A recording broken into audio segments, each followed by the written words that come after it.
My rule of thumb is putt when you can. I only chip if I have to. So, chipping and pitching, right? Biggest difference is trajectory. Chipping, minimum loft, maximum roll. Pitching is maximum loft, minimum roll. Chipping, ball flies low, rolls like a putt, where pitching is like throwing horseshoes. You don't want that horseshoe to hit and then roll. You want it to hit and stop. General rule of thumb is when you want to hit the ball low, the ball should be placed off your back foot. Now, anytime I'm greenside, the shorter I want to hit this, the closer my feet are together. If I wanted to hit it higher and I needed to turn more, create more speed, my stance is going to get a little bit wider.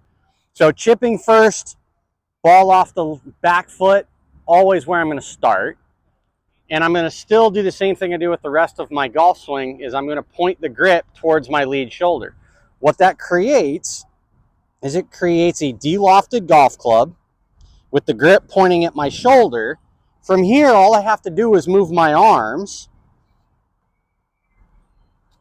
to brush the ground. I'm not turning. I'm not tilting my spine. I am moving the arms within the shoulder socket.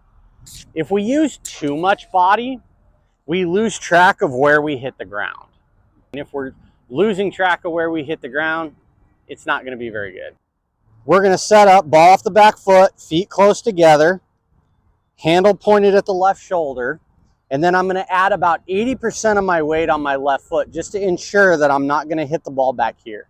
Ball off the back foot, feet close together, weight forward, move the arms from the shoulder socket. Ball comes out nice and crisp, carries a short distance, and then rolls out like a putt. Now, if I needed to hit one further, I can do one of two things.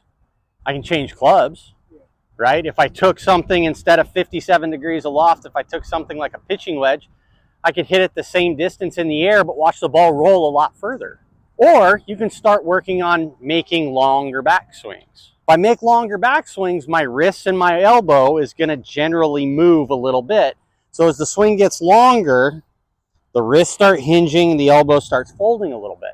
So now you kind of have to time this and hope that you get everything lined up to hit the trajectory that you want, because that is usually going to help you hit it further, but it's also going to help you hit it higher. So if you're looking to generally hit a really short shot, I would always recommend change the club first. Only start moving the wrists and the arms when you want to hit it higher. So let's talk now about how to hit the pitch shot. So a couple setup adjustments. Instead of the ball being off the back foot, ball's generally going to be played more from the middle to slightly forward in your stance. If I needed to hit the super flop, I would play the ball the most forward and I would widen the stance the most, because I'm trying to create as high as I can get it, but I also need speed to do that. So the faster I'm swinging, the wider my stance is going to get. For a short pitch, I can still do this with my feet close together, or I can widen them just a little bit, but I generally don't like to widen them more than about the width of a club head. If I'm going wider than this, it's because I got to hit this a lot higher and a lot further than a stock pitch shot. The weight is still going to be forward, but the shaft is going to be more straight up and down. The more forward we get it, the less loft we have, right? We want maximum loft to help you hit this ball up in the air. So if I set up, we're going to set this thing up just face straight, shaft straight up and down, ball slightly forward with the weight left.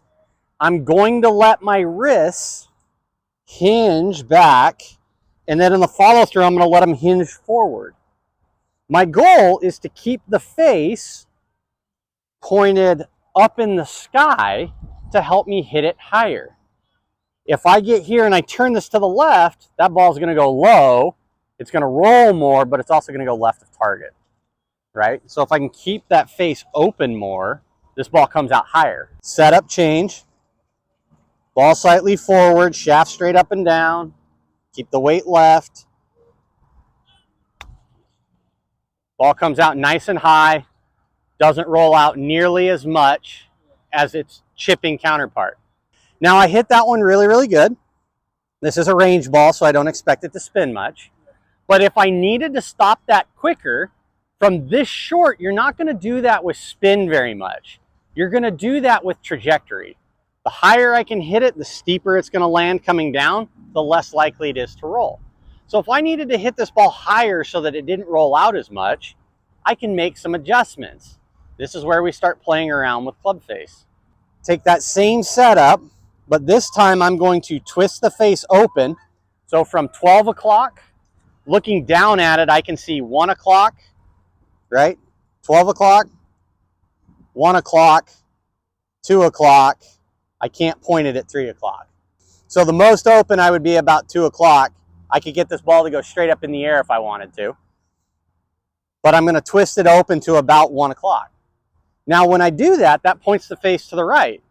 So how do I point the ball, point it straight? I lower the handle. So that requires me to move a little bit further away from it, because as I lower the handle, the club's going to project outward away from me more, and I have to allow it to do so. So if I needed to hit it higher, we're going to spin the face open. I'm going to lower the shaft to point this back at my target, and I have to back up just a tiny little bit. Now I'm not going to change the technique. All I did was change the setup.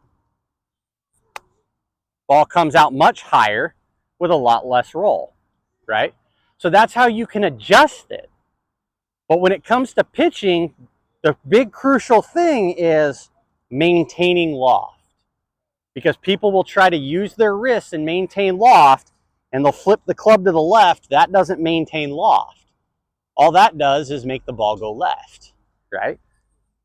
Maintains loft, hits it left, right? See if I can demonstrate. I don't know if I can do that. But this is what I see generally people try to do. Yeah, ball went left.